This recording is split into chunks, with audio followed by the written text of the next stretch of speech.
कराड महाराष्ट्र में प्रोजेक्ट अमृत स्वच्छ जल स्वच्छ मन अभियान प्रीति संगम घाट पर किया गया, जिसमें पूरा घाट स्वच्छ किया गया। माननीय खासदार श्री श्रीनिवास पाटिल इन्होंने भेंट दी। अनेक लोगों का सहभाग रहा। यह संस्था और भी सामाजिक कामों में आगे है। आइए देखते हैं पूरी रिपोर्ट हमारे कराड महाराष्ट्र से ब्यूरो चीफ श्रीमती विद्या मोरे की।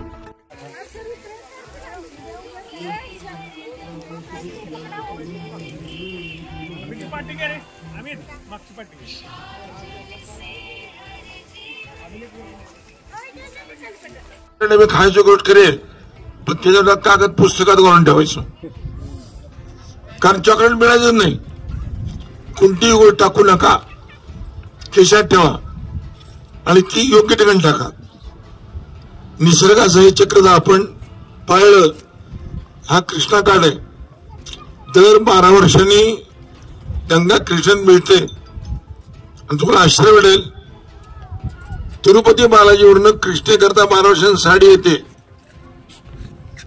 कृष्णा आणि गोदावरी या 2 महाराष्ट्र नद्या बंगालच्या उपसागराला जाऊन मिळतात। नर्मदा पश्चिमेला मिळते। या 2 नद्या जिकडे मिळतात, नांदेड बशी जाऊन बंगालच्या उपसागराला, तेव्हा भारत हा आपला देश आहे।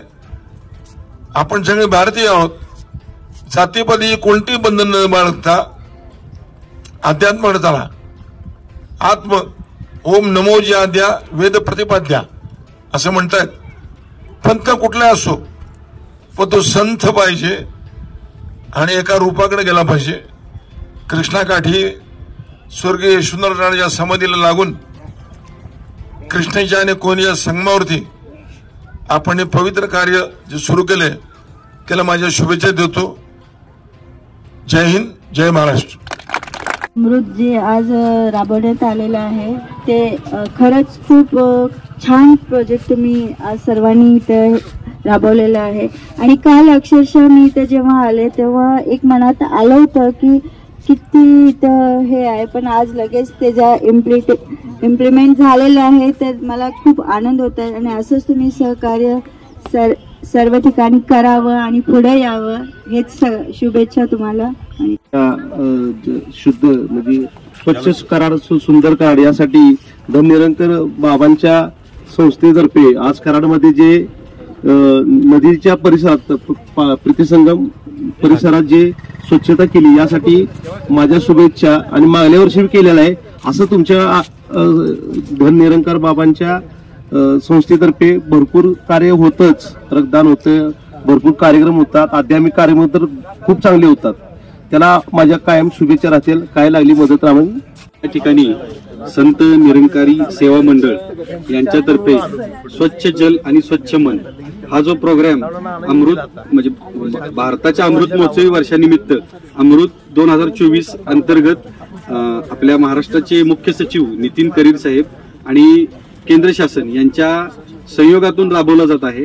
या ठिकाणी कालच आमची एक एबीपी माझाच्या कार्यक्रमानिमित्त मी इथं आलो होतो आणि आम्ही सहज घाटावरती फिरत खालच्या बाजूला आलो तर प्रचंड प्रमाणात दूषित पाणी पण दिसत होतं, प्रचंड प्रमाणामध्ये घाण साठलेली होती।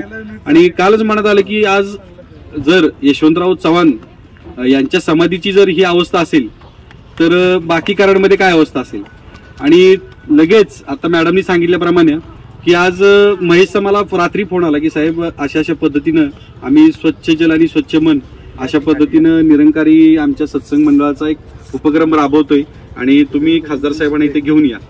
त्या पद्धतीनं रात्री मी खासदार साहेबांना निरोप दिला, साहेब सुद्धा आले आणि खरंच हे काम बघून एवढं छान वाटलं की 5 तालुक्यामधील मला वाटतं काहीतरी लोक इथं साधारण 350 कार्यकर्ते किंवा तुमचे जे कार्यवाह आहेत ते काम करत आहेत आणि खूप चांगल्या पद्धतीनं या नदीचा, या समाधी स्थळाचा आणि पर्यायानं कराडचा चांगल्या पद्धतीनं आज एक स्वच्छता झालेली आहे।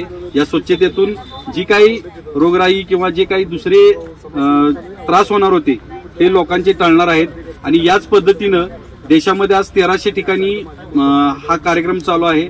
तर यांच्या नवीन नवीन उपक्रमासाठी आणि पूर्वीपासून जे संत निरंकारी मंडळाकडून जे बाकीचे उपक्रम राबवतात त्यासाठी माझ्या कायम शुभेच्छा राहतील. एवढे बोलून मी थांबतो.